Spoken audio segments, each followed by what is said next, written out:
디모데전서와 디모데후서, 디도서를 가리켜서 무슨 서신이라고 그랬죠?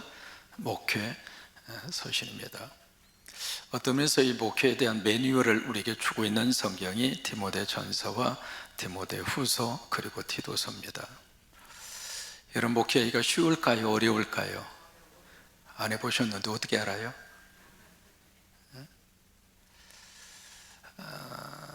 이제 어느 분이 개척을 했어요. 개척을 해서 나름대로 교회가 부흥이 됐습니다. 그래서 공간이 부족해서 뭔가 좀 교회를 건축해야 되겠다, 좀 이게 무리가 좀 되게 교회를 건축을 했어요. 하고 났는데 빚이 30억을 줬습니다. 여러분, 빚이 지면 늘 머릿속에 빚에 대한 생각에 짓눌려져 있잖아요. 이자도 그러고요. 그러다 보니까 이분이 목회를 하면서 거기에 너무 힘든 거예요. 그래서 교회당을 건축을 하면 가족들이, 새로운 식구들이 막 물밀듯이 밀려올 줄 알았는데 그것도 마음대로 안 됩니다. 여러분, 교회 부흥도 누가 해주셔야 부흥이 돼요? 하나님이 해주셔야 돼요. 새로운 가족도 하나님이 보내주셔야지, 그냥 목사가 막 전도하라고, 전도 안 하면 혼난다고, 전도 안 하면 하나님께서 축복하지 않는다, 별말을 다 하더라도 이게 사람을 모셔와서 이곳에 등록하고 교인으로 그렇게 자리매김할 수 있도록 하기 위해서 목사가 할 수 있는 일이 그렇게 많지 않아요. 하나님이 보내주셔야 돼요. 그러니까 매주일마다 새 가족이 온다고 하는 것은 특별한 하나님의 축복입니다. 금년에 한 41명 새로운 가족을 금년에 보내주셨는데 한 분 한 분마다 하나님이 보내주시는 귀한 분들이에요. 그래서 이분이 이제 건축을 하고 나서 교회가 막 부흥될 줄 알았는데 부흥이 안 돼요. 그러니까 스트레스를 더 많이 받는 거예요. 그 스트레스를 받으니까 그 무거운 짐을 짊어지고 있으니까 설교할 때 얼굴이 좀 편한 모습으로 설교하겠어요? 아니면 걱정, 근심으로 설교할까요? 사람 마음에 있는 대로 얼굴로 드러날 수밖에 없잖아요. 안전한 사람, 그 빚 걱정, 부흥이 안 돼서 걱정, 이것을 어떻게 꾸려갈까? 여러분, 담임 목사는 교회에 대한 모든 것을 책임지는 자리입니다. 행정도 마찬가지고요, 재정도 마찬가지고요, 모든 것들 10인 10세기라고 또 교역자들로 마찬가지고요. 그 자리가 이 자리입니다. 그러니까 이 재정에 대한 문제가 충족이 안 되니까 너무 힘들어서 설교할 때 그게 또 이제 얼굴로 드러나게 되고, 그러니까 그런 메시지를 듣고 그런 예배 속에 참여한 교인들이 은혜를 받겠어요? 아니죠.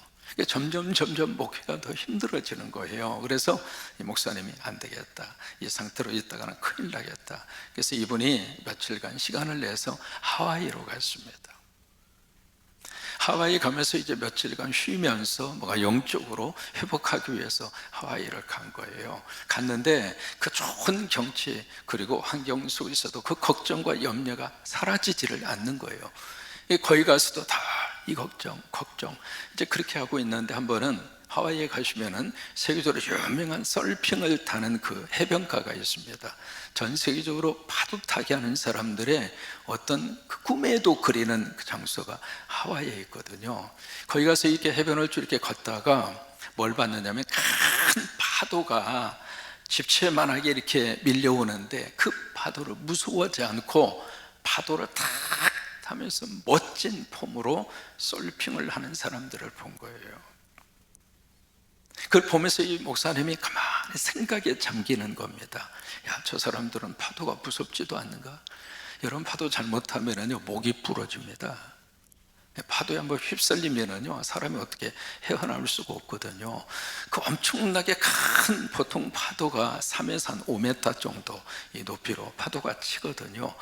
어떻게 그 속에 싹 들어가서 이 파도를 타고 멋진 폼으로 이 파도 타기를 할 수 있을까? 이제 그 모습을 가만히 지켜보면서 이 목사님이 뭔가 하나의 깨달음이 있었어요. 아, 이거구나. 피할 수 없으면 즐기자.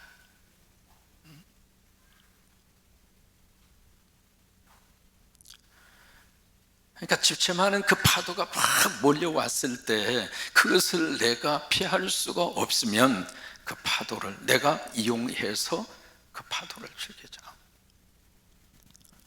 그래서 그 깨달음이 있다고 해서 그렇구나, 앞으로 목회를 이렇게 하겠다. 목회 현장에서 내 힘으로 할 수 없는 그 일을 만났을 때 나는 거기에 몰입되지 않고 그 파도에 내가 휩쓸려서 내가 거기에 나동거래 되지 않고 오히려 그 파도를 내가 타겠다. 어려운 이 목표를 내가 즐기면서 하겠다. 즉 그런 마음으로 깨달음을 가지고 이분이 목회 현장으로 온 겁니다. 참 사람이 생각 하나가 바뀌어주면 그다음부터는 태도가 달라집니다. 태도가 달라지면 표정이 달라져요. 표정이 달라지면 새로운 에너지가 나옵니다. 그때부터 이분이 35픽 내가 해결할 수 없으면 이 목회를 즐기자. 그래서 목사님의 표정이 달라지고요, 설교하면서 그런 표정으로 막 설교를 하니까 설교 속에 힘이 들어가고 교인들이 거기서 같이 은혜를 받고 은혜를 받으니까 교회가 부흥이 되고 교회가 부흥이 되니까 빚도 갚고 빚도 갚으니까 교회가 목회가 더 행복해지더라 이 말이에요. 바울은 이 디모데를 에베소 지역에 목회자로 지금 파송을 해놓은 겁니다. 여러분, 에베소 교회가 작은 교회가 아닙니다. 근데 이 교회에 문제도 많고요. 그런데 이 디모데 자체가 목사 안수 받은 지 얼마 안 된 새내기 목사예요.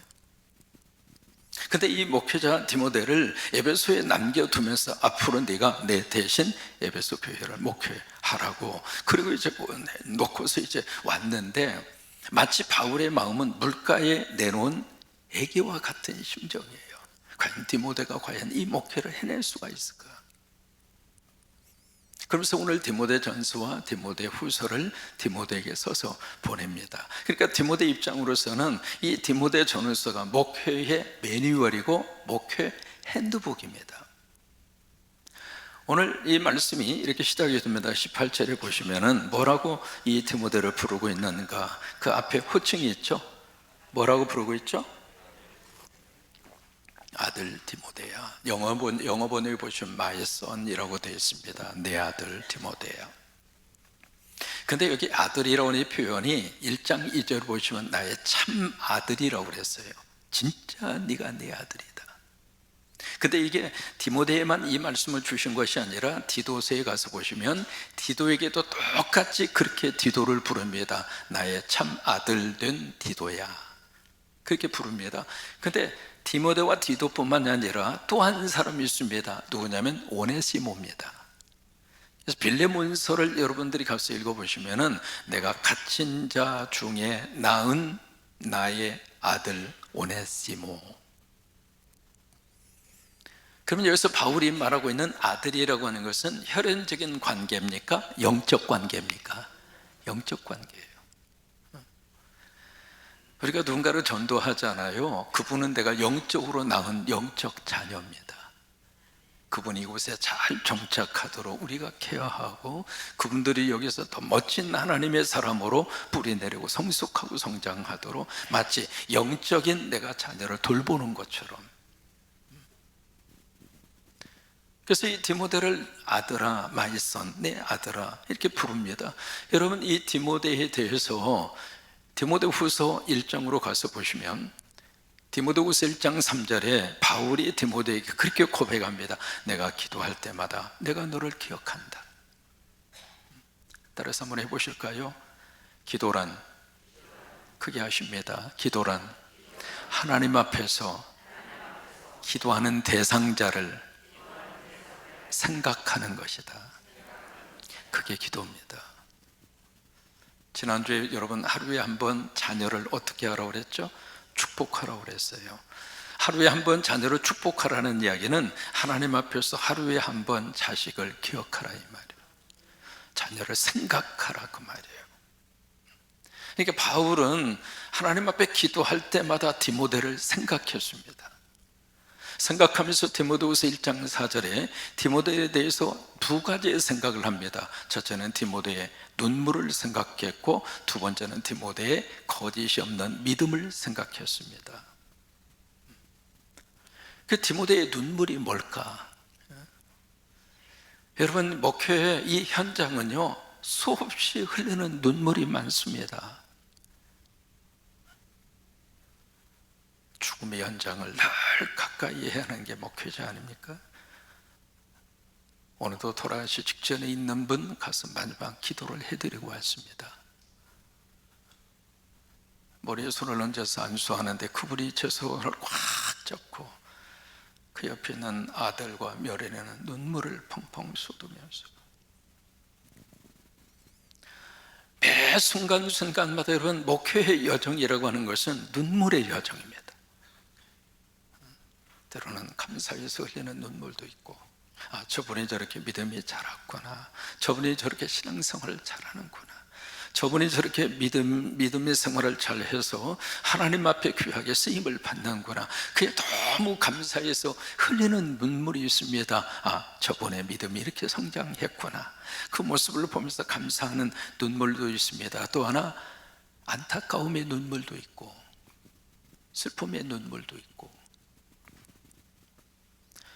그러니까 바울은 이 디모데가 에베소 지역에서 목회하면서 얼마나 많은 눈물을 흘릴까, 그 생각을 하면서 바울은 디모데의 눈물을 기억합니다.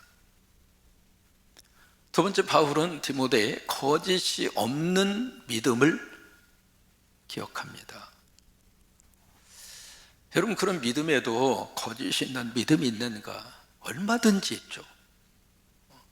가짜 믿음도 많고요, 믿음 있는 척하지만 믿음이 없는 사람도 숱하게 많이 있고요, 입으로는 믿음을 막 이야기하면서도 그 생각과 그의 삶을 들여다보면 믿음하고는 정반대로 행동하는 사람도 숱하게 많이 있고요. 근데 디모데에게는 거짓이 없는 믿음이 있다고 하는 거예요.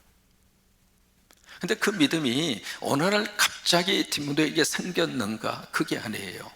여조모와 어머니 이름이 등장합니다. 로이스와 유니게라고 하는 두 여성의 이름이 등장하죠. 그러니까 외할머니가 있었고 어머니가 있었어요. 그러니까 이 디모데의 믿음은 어느 날 갑자기 생긴 믿음이 아닙니다. 하늘에서 툭 떨어진 믿음이 아닙니다. 적어도 외할머니와 어머니가 이 디모데가 이 믿음의 자리에 이르도록 두 분의 할머니, 어머니가 디모데를 위해서 기도했고 믿음으로 양육했고, 그리고 하나님의 말씀으로 디모데가 거짓 없는 믿음의 그리고 목회자의 자리에 올라갈 때까지 할머니와 어머니의 눈물과 기도와 헌신과 수고가 있었다고 하는 거예요. 여러분, 큰 나무는요 뒤에 그늘도 커요. 앞에서 보면 나무가 크게 자라 있으니까 그 나무만 보잖아요. 그 나무가 그렇게 자라기 위해서는 그 뒤에 그림자도 그만한 크기로 있는 거예요. 거저드는 것은 없습니다. 그러니까 디모데라고 하는 이 위대한 하나님의 종이 탄생할 때까지 할머니 그리고 어머니, 그렇게 해서 디모데의 믿음이 그리고 아름다운 목회자로 하나님 앞에 그렇게 쓰게 된 거예요. 여러분 때문에 여러분들이 기도하는 분들이 그런 믿음의 사람으로 하나님 앞에 쓰임받게 되기를 축복합니다. 그래서 여기 아들 디모데야 그렇게 부른 다음에 18절 말씀에 내가 내게 이 교훈으로 명한다, 명령한다고 그랬습니다. 영어로 command라고 하는 단어를 씁니다. 그래서 내가 이걸 명령한다. 왜? 이대로 해라, 그 말이죠. 그러니까 영적 아버지로서 목회자의 길을 걷고 있는 영적 자식된 디모데에게 내가 이거 명령한다, 내가 반드시 이것을 지켜라. 그러면서 하시는 말씀이 전에 너를 지도한 예언을 따라 라고 하는 말씀이 나옵니다. 이 말씀은 바로 뭐냐면 이 디모데가 에베소 지역에 바울을 대리해서 목회자로 파송할 때 그를 에베소 교회 목회자로 안수해서 보낸 거예요. 그 안수를 할 때 바울은 이 디모데에게 주시는 하나님의 예언의 말씀이 있었어요. 그 예언의 말씀을 디모데로 하여금 너희가 다시 기억하라, 그 말이에요. 여러분, 한 사람을 안수해서 주의 종의 길을 걸을 수 있도록 할 때까지는 성령이 거룩한 역사가 있습니다. 그래서 디모데도 마찬가지예요. 그래서 목회자로 파송하는 그 자리에서 그때 너에게 안수할 때, 너 임직받을 때, 그때 내가 권면한 예언이 있지, 그 그것을 붙들고, 그러면서 그것을 기억을 하고 그 다음에 두 가지 말씀을 줍니다. 첫째로 그것으로 선한 싸움을 어떻게 하라고요? 싸우라고 하는 거예요. 여러분, 목회는 싸움입니다. 영적 싸움이에요. 한 생명을 마귀와 사탄에게 뺏길 것인가, 아니면 하나님의 자녀로 다시 그 자리로, 그 영혼을 하나님의 자리로 데리고 올 것인가. 끊임없는 싸움이에요. 성령의 역사가 강하게 임하면 임할수록 마귀와 사탄의 역사도 동시적으로 일어나는 것이 교회입니다. 여러분, 교회가 하나님의 뜻대로 막 사역이 이루어지면 모든 사람들이 다 좋아할까요? 아닙니다. 반드시 반대하는 사람이 반드시 있습니다. 그러니까 그런 속에서 이 디모데에게 바울은 네가 안수 받을 때 네가 예언으로 받은 축복의 말씀이 있잖아. 그 축복의 말씀을 기억을 하고, 첫째로 네가 해야 할 일이 있어. 선한 싸움을 싸워. 이게 디모데후서로 가서 보시면 사도 바울이 그런 고백을 하잖아요. 디모데후서 4장 7절 말씀에 내가 선한 싸움을 싸우고, 그 다음에 달려갈 길을 달리고, 그 다음에 믿음을 어떻게 했어요? 지켰다. 세 가지를 이야기합니다. 나는 싸웠다, 나는 달렸다, 그리고 나는 지켰다. 그러니까 그냥 싸움이 아닙니다. 선한 싸움이에요. 믿음을 지켜가는 것은 끊임없는 영적인 선한 싸움이에요. 마귀와 사탄과의 싸움도 선한 싸움이고, 진리를 붙들기 위한 싸움도 선한 싸움이고, 예배의 자리를 지켜가는 것도 선한 싸움이고, 계속되는 이 선한 싸움, 또 선한 싸움 싸워. 그러니까 싸우라는 그 단어 속에서 우리가 뭔가 느낄 수 있는 게 있잖아요. 아, 목회 현장에서는 승리 아니면 패배구나. 그러니까 싸우라고 하는 거예요. 선한 싸움을 싸우라. 선한 싸움을 싸우는 도구를 두 가지로 설명을 합니다. 그 다음에 9절에 보시면 선한 싸움을 싸우는데 어떻게 싸우는가 두 가지를 이야기합니다. 첫째는 뭐예요? 믿음을 가져라. 두 번째는요, 착한 양심을 가져라. 이거 두 가지. 여러분, 믿음은 이 싸움을 싸우는 힘의 원천이 믿음이에요. 그러니까 믿음이 있을 때 싸울 수 있는 힘이 생깁니다. 믿음이 없으면 이 싸움에서 백전백패합니다. 근데 믿음이 있으면 이 싸움에서 승리합니다. 예수님이 예루살렘에 종려주일에 오셨다가 베다니로 가잖아요. 가는 길목에 시장에서 길가에 있는 무화과나무를 봅니다. 그래서 뭔가 열매를 따먹기 위해서 접근해 보니까 이파리밖에 없습니다. 예수님이 저주하죠. 그 다음 날이 됐습니다. 똑같은 장소를 지나가다가 딱 보니까 무화과나무가 뿌리채 말라 있습니다. 베드로는 어제 예수님이 하신 말씀이 기억이 나서 예수님에게 베드로는 주님, 무화과나무가 말랐습니다. 그러니까 예수님이 뭐라고 반응을 보이느냐면 하나님을 믿으라 그래요. 여러분, 무화과나무가 마른 것과 하나님을 믿는 것이 무슨 관계가 있을까? 거기서 하나님을 믿으라 라고 하는 그 말씀의 원어적인 뜻은 하나님 사이즈의 믿음을 가져라 그 말이에요. 내가 생각하는 그런 믿음이 아니고 하나님 사이즈의 믿음. 그 믿음이 있을 때 선한 싸움을 싸울 수 있는 힘이 생깁니다. 그 믿음이 없으면 그 선한 싸움에서 싸울 수 있는 무기가 아무것도 없어요. 그러니까 디모데야, 네가 믿음을 가지고 목표의 선한 싸움을 싸워가라 이 말. 두 번째, 여기에 선한 싸움을 싸우는 무기가 뭔가? 선한 양심입니다. 이것은 싸우는 방향입니다. 믿음이 싸우는 힘의 원천이라면 선한 양심은 싸우는 싸움의 방향이에요. 여러분, 양심은 누가 주셨는가? 하나님이 주셨잖아요. 그래서 율법과 이 모든 법보다도 가장 앞서 있는 법이 자연법이고요. 자연법에서 인간에게 주신 하나님의 법이 양심의 법이잖아요. 그러니까 여기에 선한 양심을 따르라, 그에게는 내 안에 하나님을 모시고 있어라, 이 말이죠. 그래서 우리가 신앙생활하면서 목회하면서 양심에 어긋나는 짓을 하지 말아라, 그 이야기는 하나님 앞에서 네가 사역한다고 하는 것을 잊어버리지 말라, 그 말 아니에요. 그러니까 양심에 화인 맞았다는 이야기는 하나님을 인정하지 않는다, 그 말입니다. 그러니까 선한 싸움을 싸우는데 믿음이 있으니까 그 믿음을 가지고 막 싸우는 것으로만 매진하지 말고, 싸우긴 싸우는데 어떻게? 바른 방향으로. 그게 선한 양심이라, 이 말이에요. 이 두 가지의 것은 함께 있어야 돼요. 믿음 좋다고 그래서 믿음만 가지고 팍 치고 나가면 때로는 그 믿음 때문에 오히려 역효과가 날 수 있는 가능성이 있습니다.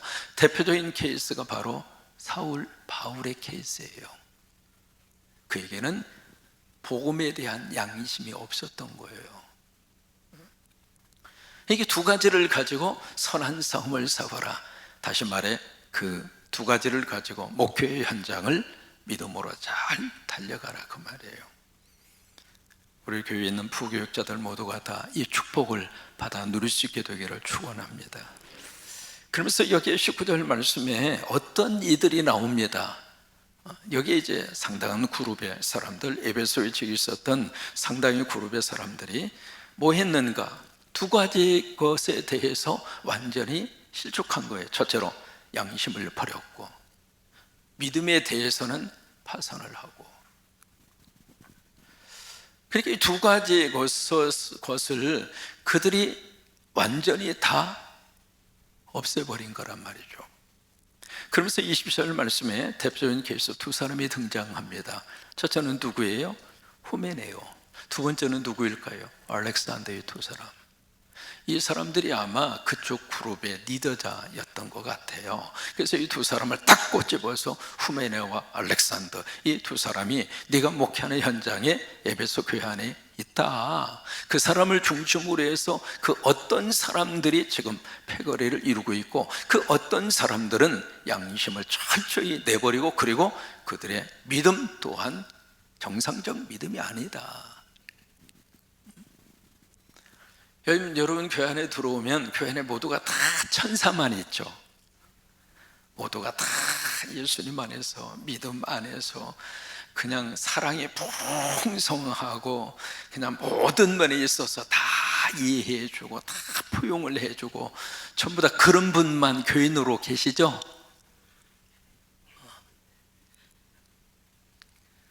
저 목회하면서요 착각을 했습니다. 뭐냐면 교인들 모두가 다 나를 좋아하는 줄로 알았어요. 근데 그것을 깨닫기까지는 오랜 세월이 지나지 않았습니다. 그러니까 모두가 다 나를 적대시하지 않고 나를 좋아한다 생각하고 있었는데, 그렇지 않는 게 딱 치고 들어오니까 그 다음부터는 모든 사람이 나를 다 싫어하는 것처럼 느껴지는 거예요. 여러분 그럴까요? 대답 안 하시는 분은 뭐 그렇다고 생각할지 모르지만, 근데 그것도 아니라고 하는 것을 깨닫는데 긴 시간이 걸리지 않았습니다.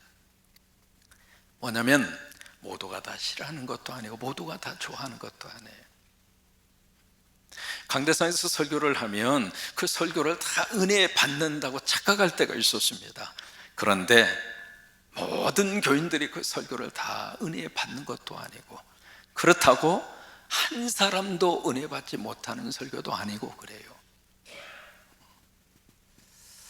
그러니까 에베소 지역 안에 이 대표적인 두 사람, 후메네오와 알렉산더, 그 사람을 콕 집어서 그 사람들이 네가 목회하는 에베소 교회 안에 있다. 그 이상하게 생각하지 말고,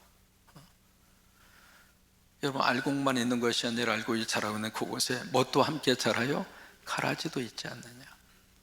근데 우리 생각에는 가라지를 빨리 뽑아버렸으면 좋겠는데 하나님 뭐라고 그래요? 냅둬. 언제까지?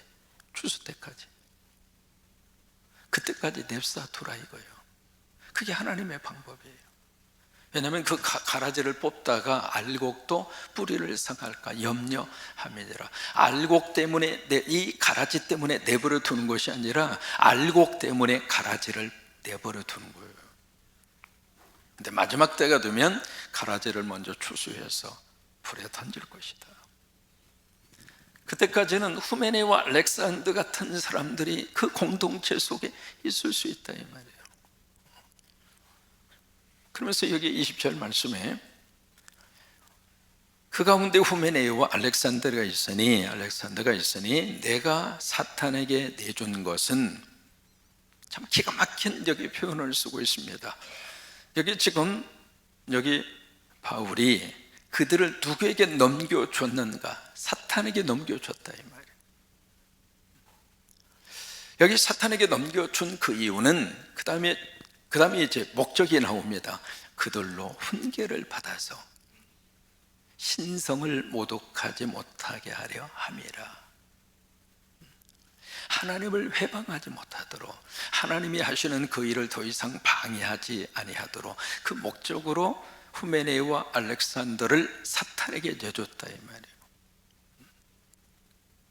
여러분, 이 말은요, 그들이 사탄에 의해서 계속 그렇게 사탄의 지배를 받아서 그렇게 가기를 원해서 그렇게 내준 것이 아니라 그들이 깨닫고 하나님 앞에 다시 돌아오라고, 더 이상 하나님이 하시는 그 일을 방해하지 말라고, 더 이상 하나님이 하시는 그 일에 회방꾼이 되지 말으라고. 그래서 하나님이 그들로 하여금 깨달을 수 있도록 사탄에게 잠시 맡겼다 이 말이에요.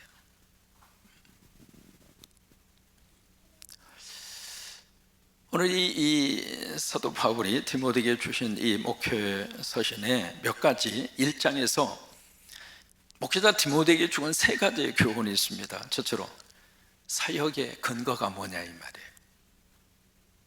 이 사역의 근거는 디모데전서 1장 3절에서 11절까지입니다. 사역의 근거는 바른 교훈입니다. 바른 교훈. 여러분, 바른 교훈이 무엇일까? 성경입니다. 사역의 근거는 철저하게 성경입니다. 그래서 성경이 성경 되게 해라. 그게 사역의 가장 중요한 기초입니다. 우리가 성경을 읽고 다른 이야기 실컷 하고 그 성경을 살짝 이야기하고 끝나는 것은 사역의 바탕과 근거에서 빗나가는 거예요. 교회가 계속 선포해야 될 가장 중요한 것은 성경입니다. 그리고 교인들이 듣고자 하는 것도 성경입니다. 어떻게 뻔한 성경 이야기만 하느냐, 그 생각할 줄 모르지만 그렇지 않습니다. 성경이 성경으로 선포될 때 그 성경은 지금도 살아서 역사하시고, 그 성경이 우리를 회개시키고, 그 성경이 우리를 새롭게 만들어주시고, 그 성경이 우리로 하여금 하나님의 능력 있는 믿음의 사람이 되도록 성경께서 성령을 통하여 우리 안에 역사하시거든요. 그러니까 사역의 가장 중요한 기초는 바른 교훈이에요. 성경입니다. 성경. 그러니까 가면 갈수록 깨달아지는 게 있습니다. 뭐냐면 마지막 남는 것은 성경이구나. 그러니까 성경이 되도록 풍성한 주변적인 것이 때로는 우리에게 필요하기도 하고 그렇습니다만은 결국에 가서는 사역의 기초는 바른 교훈이다. 다시 말해 성경이다, 그거예요. 두 번째, 이 사역의 동기는 뭘까? 이 동기는 은혜 체험입니다. 이게 12절로 17절입니다. 이게 은혜 체험인데 그 은혜 체험이 어떻게 나타나는가? 12절에 보시면 내가 주 예수 그리스도에게 감사한다. 그 감사하는 이유는 3가지다. 첫째로 내게 능력을 주셔서 이 사역을 하게 해 주신 것 때문에 감사하다. 쉐케나가 이 사역을 감당하도록 하나님이 능력을 주셔서 수예배 시간에 와서 찬양으로 섬길 수 있도록 이 능력은 누가 주셨는가? 주님이 주셨대요. 그러니까 이것 때문에 지금 감사를 하고 있고, 두 번째는 나를 충성되게 여겨 주셨다고 하는 것에 대해서 감사하는 거예요. 다시 말해 하나님이 나를 믿어줬다 이 말이에요. 그래서 하나님 앞에 감사한다, 그죠? 하나님이 나를 믿어주셔서 총여신도 회장님으로 세워주셨고, 그지? 그래서 쑥 열심히 캐가지고 쑥떡 팔았잖아요. 회장님이 주머니에 돈 들어가게 하려고 주님의 일을 위해서. 그러니까 나를 충성되이 여기서 나를 신뢰해서 이 사명을 주셨다고 하는 것이 너무 감사하다고 하는 거예요. 세 번째는 목회자로 주님을 섬길 수 있도록 직분을 맡겨 주셨기 때문에 감사하다고 하는 거예요. 그러니까 이것이 흔들리면 안 됩니다. 흔들리면 저는 이제 목회 현장이 딱 세 군데입니다. 이민 목회, 그 교회에서 20년 동안 사역을 했으니까 이민 목회자로 들어갈 때에도 뭐 다른 게 아니라 그냥 어느 날 갑자기 그 교회를 개척하던 목사님이 12년 동안 목회를 하시다가 아리조나주로 떠나기 직전에 어느 날 갑자기 이제 앞으로 차 목사님 모시고 신앙생활 하라고 그러고 떠나버렸어요. 그러고 나서 그 다음 주에 제재회가 열렸는데 그 제재회에 딱 3명 참석했어요. 그렇게 해서 그 교회 담임 목사가 됐어요. 30대 초에. 그러니까 제가 무슨 뭐 이력서를 내고 모차하고 그런 과정도 없이 오늘 갑자기 눈 2번 꼬박꼬박 하다 보니까 그 교회 담임 목사가 돼 있는 거예요. 그렇게 시작을 했어요. 그렇게. 그래서 시작을 하면서 그래도 목사님 뭐 교인이 어디에 사는지 누가 교인인지 좀 알아야 되지 않겠느냐, 교족부를 좀 달라고 그랬더니 충격적인 말을 들었어요. 교족부가 없대요. 어쨌든 그렇게 해서 목회를 시작을 한 거예요. 거기서 20년 동안 사역을 하다가 2008년도에 전주로 올 때에도 청병을 통해서 제가 전주로 왔습니다. 전주에서 제가 이 교회로 올 때에도 청병을 통해서 제가 왔어요. 제가 이 교회에 이력서 낸 것도 아니고 장로님 내가 이력서 냈어요? 내가 장로님한테 전화해가지고 나 이 교회 가게 해달라고 로비했어요? 난 이 교회 장로님 미안합니다 한 분도 몰랐어요. 그때 우리 선임 장로님이셨던 우리 속대근 장로님하고 제가 전화 통화 한번 했고요.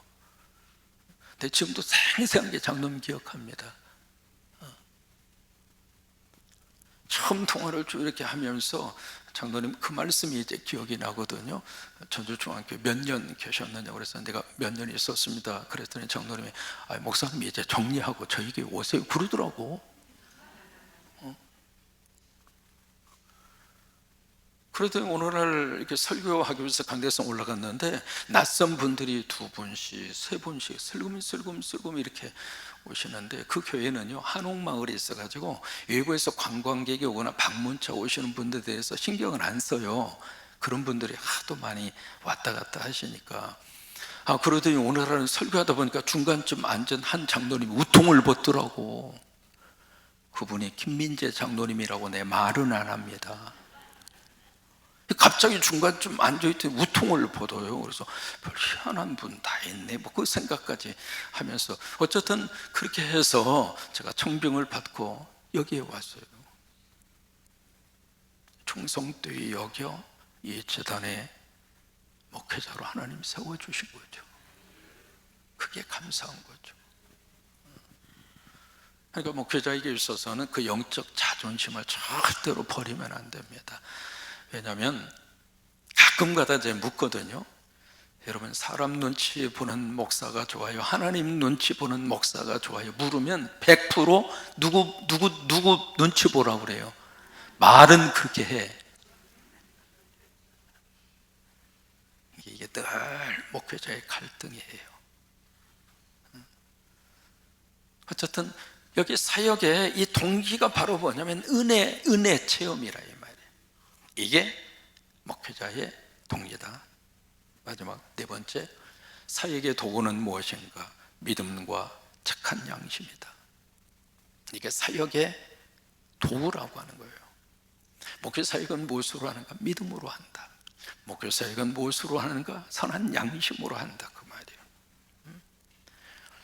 그러니까 믿음이 있을 때 능력이 나타나잖아요. 믿음이 있을 때 목회 현장에 성령의 불같은 역사가 나타나고 하나님의 거룩한 역사가 나타나고 믿음이 있을 때 그 능력이 나타나잖아요. 그러니까 이 사역의 도구는 믿음이라 그 말이에요. 또 하나 선한 양심, 선한 양심이 살아있을 때 목회자와 그 교회와 목회 방향이 하나님이 기뻐하는 방향으로 바르게 간다 이 말이에요. 이 양심이 구겨지면 목회 방향도 이상하게 변질돼요. 그래서 이 세 가지의 내용을 오늘 여기 바울은 목회의 길을 걷고 있는 디모데에게, 이것은 디모데뿐만이 아닙니다. 저와 여러분 모두에게도 똑같이 해당되는 말씀이에요. 우리 믿음의 가장 중요한 기초는 성경이구나. 두 번째, 우리가 신앙생활의 이 동기는 은혜구나. 하나님이 나를 부르시고 하나님이 나를 자녀 삼아 주시고 하나님이 나를 충성되이 여겨 주셔서 성광의 재단의 직분자로 세우시고 그리고 이 믿음의 길을 걸어가도록 역사하시는구나. 세 번째, 우리가 이 믿음의 가장 중요한 도구는 신앙생활의 가장 중요한 도구는 믿음이구나. 믿음이 있을 때 능력이 나타나니까. 또 하나, 이 신앙생활의 가장 중요한 도구는 선한 양심이구나. 이 양심이 제대로 되어져 있어야 허튼 짓 안 하고 그리고 지탄의 대상이 되지 않고 바른 목회와 그리고 바른 교회를 섬길 수 있는 사역자들이 되기 때문에 그래요. 여러분, 이 은혜가 여러분 속에 넘치기를 주의 이름으로 축원합니다.